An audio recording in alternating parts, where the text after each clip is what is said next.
America's closest allies condemn the U.S. for not paying its debts. President Clinton and the Russian leader Boris Yeltsin try to reach agreement on what to do next in Bosnia. And the Russian president has sharp words for those who predicted the meeting would be a disaster. Well, now for the first time I can tell you that you're a disaster. And in Texas, the woman accused of shooting the Tejano singer Selena is found guilty of murder. From ABC, this is World News Tonight with Peter Jennings. Good evening. We begin here in New York tonight, where practically every nation in the world is debating what's wrong with the world and whether the United Nations is an effective institution for dealing with a world beset by troubles. On this 50th anniversary of the UN, virtually everyone agrees the world body is in desperate need of reform. But today, the sharpest criticism was for the United States, which owes the UN more than $1 billion. First, the British Prime Minister John Major. He turned the famous phrase from the American Revolution upside down. It is not sustainable for member states to enjoy representation without taxation. And with the UN facing the worst financial crisis in its history, another historic ally of the U.S., France, spoke out as well. Il n'est pas acceptable. It is not acceptable that numerous countries, and in particular the first among them, by allowing its arrears to pile up, lead to the failure of an organization. With so many leaders here and some crises more pressing than others, it's important for the world's most influential politicians to make their points as effectively as they can. The French president, for example, is fighting what he and many other leaders regard as dangerous isolationism in the Congress and U.S. reluctance to have the Russians play an authoritative military role in a peacekeeping force for Bosnia.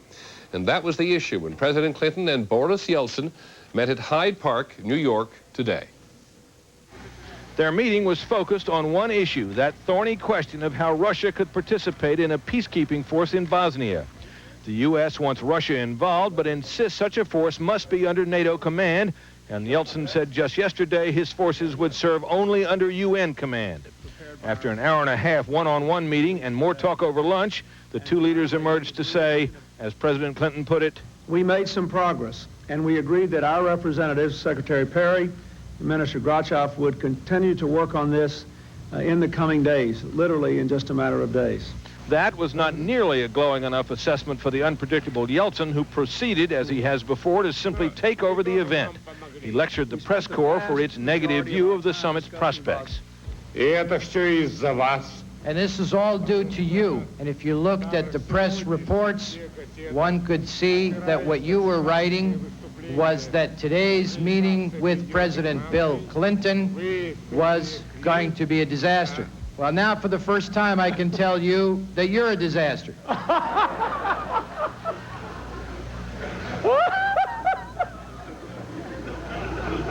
Be sure you get the right attribution there. Я надеюсь, что вы правильно все это поняли.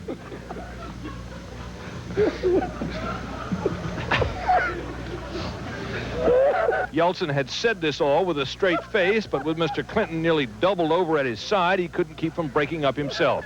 He wasn't through, though. Our partnership is not calculated for 1 year or for 5 years, but for years and years to come, tens of years, for a century. On Bosnia, what seems to have happened is this. The two leaders have agreed on the desirability of having the Russians participate in a peacekeeping force. They've now turned it over to their military leaders to negotiate a command structure somehow acceptable to both sides. The progress of which Mr. Clinton spoke appears to mean simply that the two leaders now want it to happen. Britt Hume, ABC News, Hyde Park, New York. Here in New York City, while the official speech-making continued at the United Nations, there were so many people outside wishing to demonstrate against one policy or another that there was a special police detachment to accommodate them. Here's ABC's David Ensor. The people on the streets of New York were those without a voice inside the UN. Stop spreading cesium-137. While French President Chirac spoke, there were protests outside against his decision to resume nuclear testing. We've got to build the anti-nuclear movement up again and stop these bastards. That's all. They are sinners. It's absolutely true. They're sinners. The environmental group Greenpeace even took their protest to the air. As the PLO's Yasser Arafat arrived for a meeting with some American Jews, other American Jews wanted their opinion known. Just across from the UN, Tibetan monks chanted in support of a group of Tibetan Americans who have sworn to stay on hunger strike until death. As you can see, the condition that they are in, they are determined to die.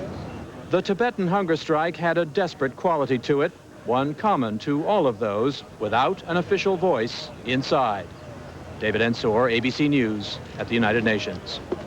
The Cuban President Fidel Castro is making as much news as anybody, and the unusual thing about his visit is how many Americans, including some Cuban Americans, are glad to see him. We'll have that story when we come back. Also tonight, the murder of the Tejano singing star Selena. There has been a verdict on that murder trial. And the new homicide statistics for the nation. Bad news in good numbers. 30 years ago, we promised to take care of each other. We sure did. And today, we're taking better care of our health with Ensure. More than a vitamin supplement, Ensure is a delicious drink with all the nutrients adults need to help stay healthy, active, be energetic. Drink Ensure as a meal. Or in between meals. Ensure is recommended #1 by doctors as a source of complete balanced nutrition. Ensure, to your health. To our health. Also try Ensure High Protein. It's low in saturated fat. To build something that endures takes hard-working people. People who care. People with vision. And the strength to see the job through. We know. Since 1904, that's how we've built a name for ourselves in financial services. Providian. Insurance, credit, and retirement savings. The story of President Fidel Castro in New York today is in part a story about changing wardrobes. The Cuban president has been switching back and forth between his familiar military fatigues and his fairly new business suit, depending on which group he's talking to. And there are many people who want to see him. Here's ABC's Bill Blakemore. All day, the very secrecy of Castro's schedule as he crisscrossed Manhattan only added to the hunger of the media, spotting his motorcade in Midtown, where they glimpsed him in a business suit in Chemical Bank's headquarters to meet Chinese leaders, going across town for more interviews, then uptown for a closed-door lunch meeting at the prestigious Council on Foreign Relations. Last night, there was a very public meeting. Fisted salutes and chants of Cuba yes, blockade no welcomed Castro, back in battle dress, when he returned to Harlem, where he was last cheered in 1960. To come here tonight, I got rid of the business suit. He turned on the charm, made the most here in Harlem of his status as an outcast. The mayor said that I was a demon, and that a demon could not be invited to dinner. The orchestra cannot play if the demon is in the hall. He relished taking his battle to the enemy camp, denouncing the U.S. embargo, reviewing his country's universal medical care. The country that has raised life expectancy to almost 76. Offering to help America. If in any neighborhood you don't have a doctor, our doctors would come to work here. Castro may be excluded from the orchestra performance here tonight, but his own well-orchestrated schedule is succeeding in highlighting for America the split between its official Cuba policy and the feelings of many Americans who want to deal with him. Even the expected anti-Castro demonstrations popping up around town are being matched by pro-Castro demos that are at least as big. Bill Blakemore, ABC News, New York. President Castro is certainly aware that his revolution has left devastating marks on the Cuban economy. The Cuban president has begun to allow small pockets of capitalism to develop. Very small. ABC's Mark Potter reports tonight from one Cuban neighborhood. For decades, most residents of the old Havana neighborhood called El Cerro, or the Hill, worked in government-run shops or factories and were given their food at government ration centers. But when food and jobs became much less plentiful, the Cuban government decided reluctantly to allow small-scale private businesses to open. 1 year later, El Cerro is a much different place. Alba Rahman used to work in a government tourism office. Every morning, she rides her bicycle to a new farmer's market, where she can now haggle with merchants over the price and quality of the meat she buys.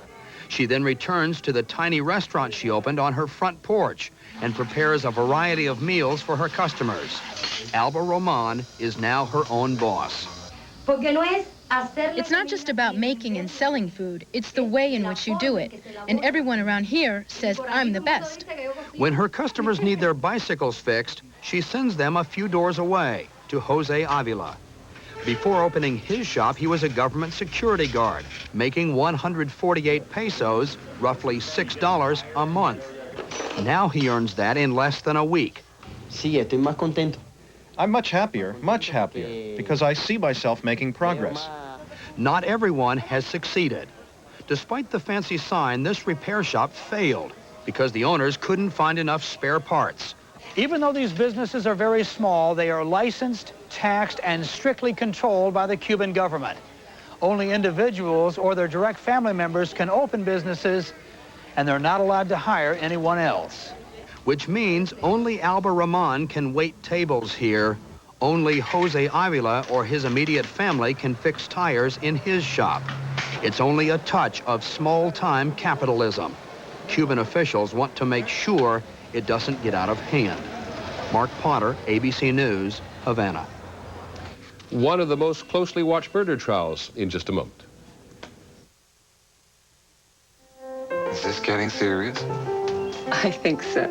Well, how do you feel about it? Just imagine if you hadn't run out of coffee. Just imagine if you hadn't had Taster's Choice. Savor the sophisticated taste of Taster's Choice. So tell me, Jeremy, how's your mother? Dad, I think she's in love. Really? No one leaves till we solve this one. Gotta return the page. Gotta return the page. Gotta return the page. Introducing SkyTel two-way paging. It lets you reply to a page instantly. Can your pager do that? I gotta return the page. Call 1-800-SkyTel. Patty, I got the wrong cheese. Real Italian meals don't begin What were you thinking? without the Parmesan cheese that's always 100% Parmesan. No fillers. Kraft 100% grated Parmesan cheese. Now you can eat.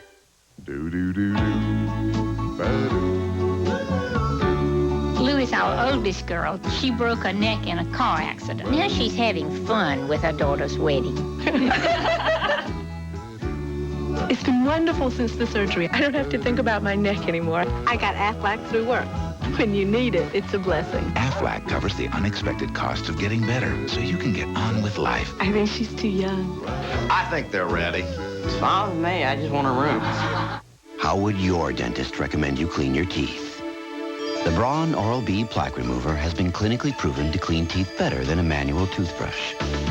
Its unique cup-shaped brush head removes plaque from deep between teeth and even below the gum line. Leaving your teeth so clean, you can feel it. And now kids can start brushing better too, with a model designed just for them. The Braun Oral-B Plaque Remover cleans better than a manual toothbrush. For our regular report on how the government spends your money, we're going to look back tonight on a couple of stories we've reported over the past few months. On a regular basis, ABC's John Martin talks about projects undertaken in Washington which may be of questionable value. In tonight's status report, it's 1 step forward and 2 steps back. First, a step forward. 2 months ago, we reported that the Pentagon wanted Congress to buy the Hunter, a surveillance vehicle to transmit battlefield pictures to field commanders, even after government investigators found it too slow, cumbersome, and erratic. But a Joint Chiefs of Staff memo obtained by the newsletter Defense Week suggests a turnaround.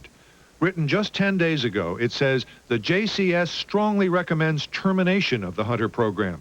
This would save $4 billion. But in a step backward, another project may waste some of those savings. Last month, we reported that Congress wants to sell the government's Elk Hills oil field in California. The sale is expected to win Congress's approval this week, even though a Congressional Budget Office report obtained by ABC News says selling the field for a suggested $1.5 billion will cost taxpayers $1 billion in lost revenue over the next 7 years.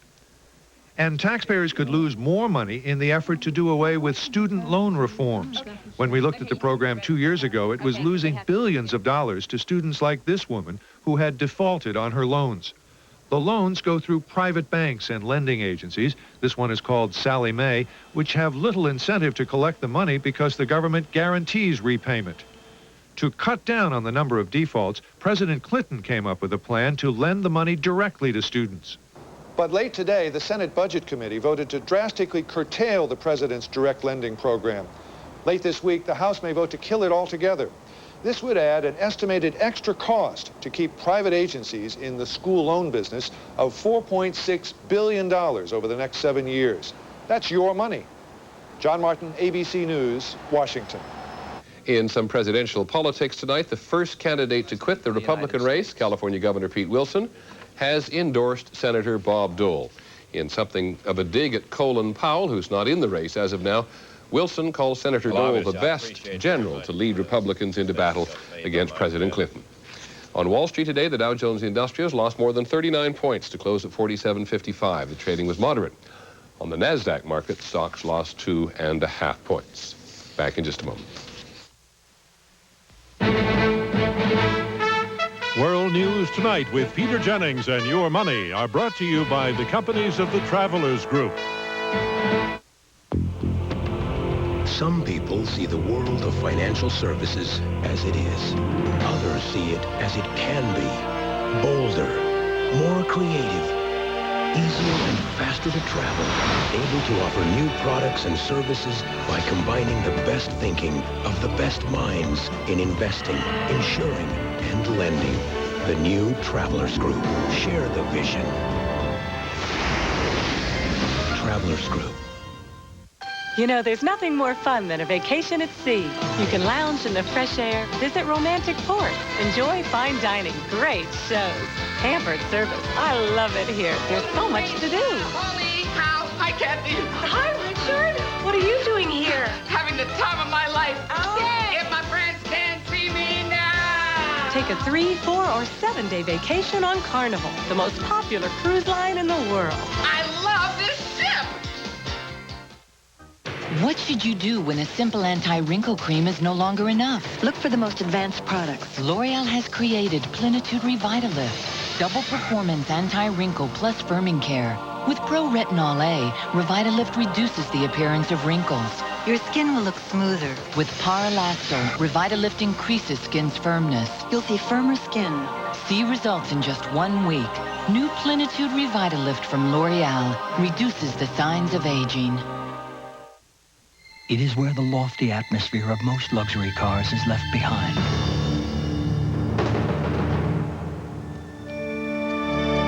It is the American-built flagship of Toyota, Avalon.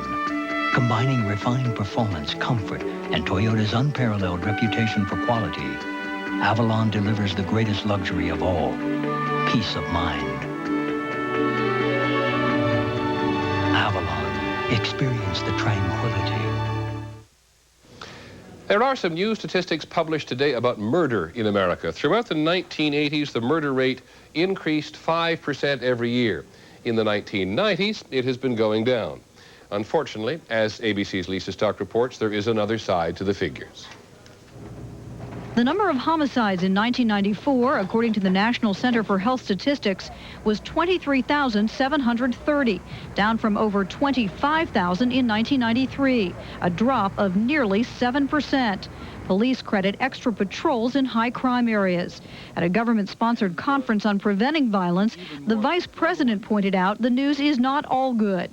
Although overall homicide is down, for 15 to 24-year-olds, it is now the second leading cause of death in our country.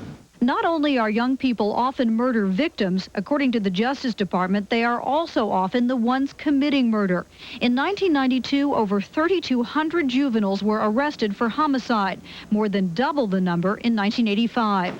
Youthful violence is often random violence, and it is helping to drive what the Justice Department says is a dramatic shift in the types of murders committed in the United States. It used to be murders were most often committed by family members or acquaintances. But in 1992, murders by strangers or random killings accounted for 53% of all homicides, substantially higher than the rate of nearly 20 years ago. The drug wars of the early 90s have spawned what I call a culture of violence. And there are people now who are willing to use extraordinary means to solve really petty disputes.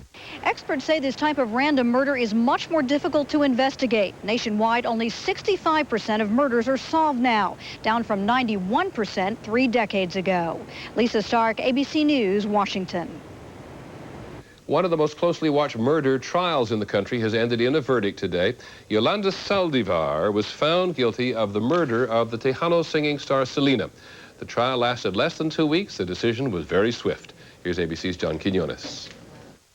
The verdict came after just 2.5 hours of deliberation. We, the jury, find the defendant Yolanda Saldivar guilty of the offense of murder as alleged in the indictment.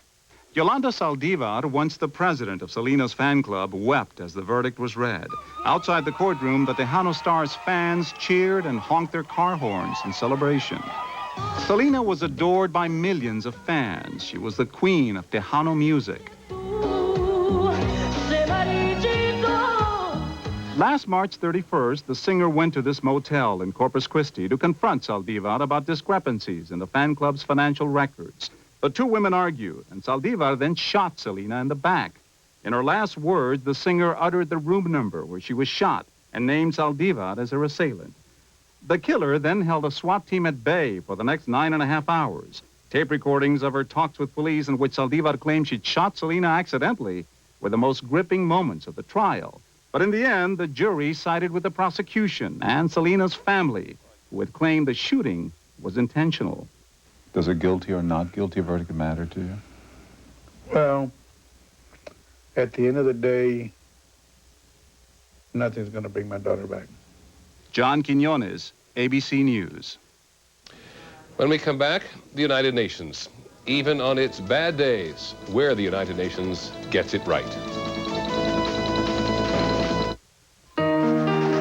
You don't have to be president of the United States, or a superstar athlete, or a comic book superhero to be the most important person in the world to somebody.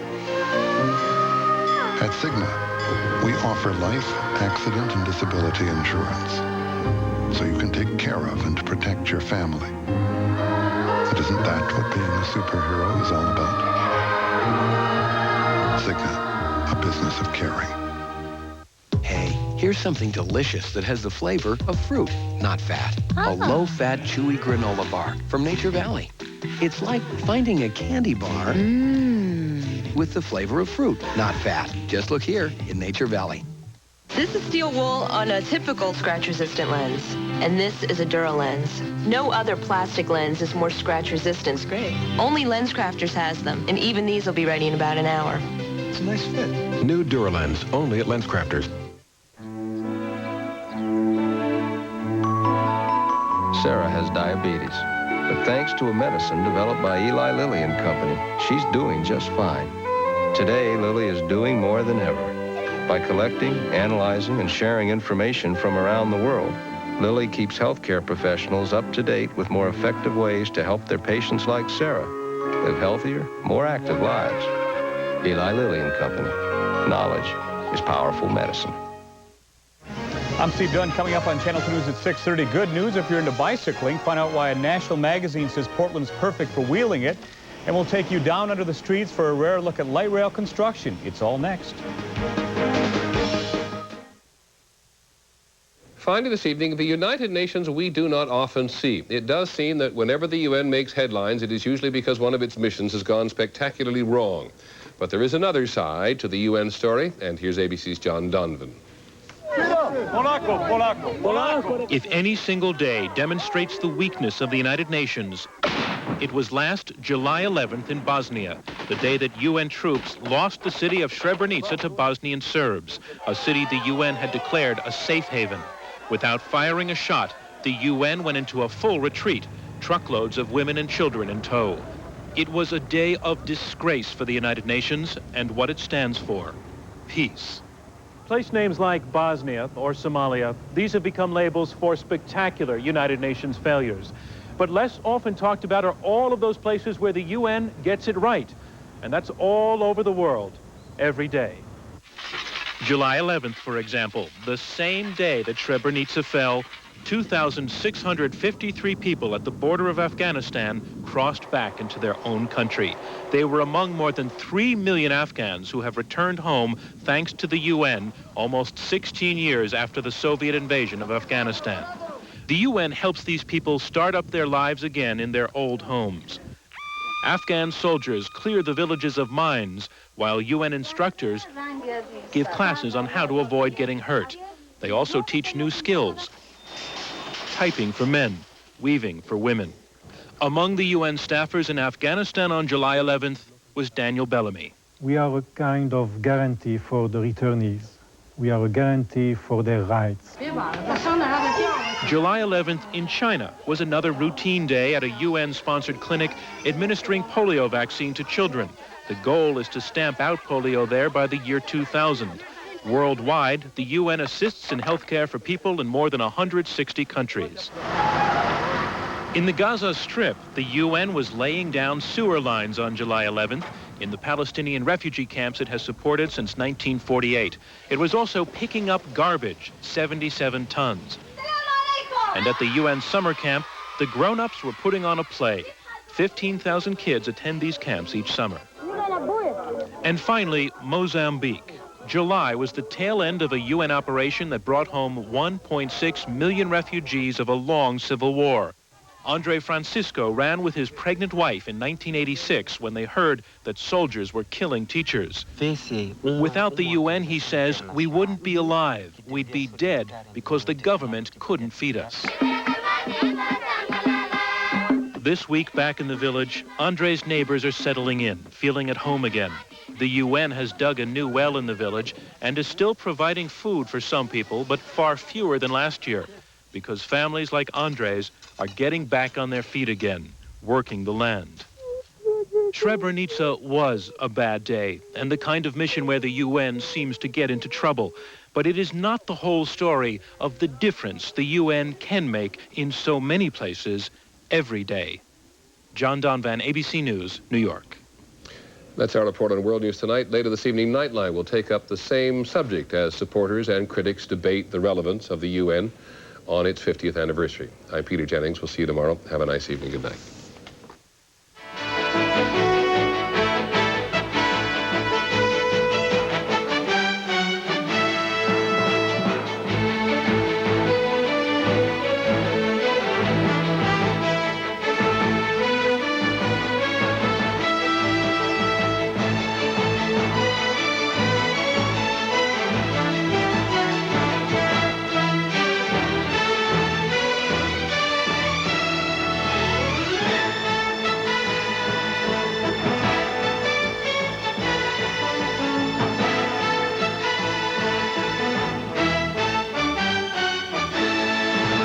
This has been a presentation of ABC News. More Americans get their news from ABC News than from any other source. A season premiere so shocking. Hey! Something bad is happening. I'm calling for another unit. My partner's been shot. Help! Get a CAT scan right away. It's impossible to show you everything. The season premiere of NYPD Blue, Tuesday. Viewer discretion advised. Up next on Channel 2 News, a Vancouver teenager is convicted of killing his 11-year-old neighbor. We'll have neighborhood reaction. We'll have exclusive inside pictures of the light rail construction. Some Astoria burglars take the surveillance camera with them. And speeders beware, this latest technology may be picture perfect. It's all next. Rain. Clean and pure.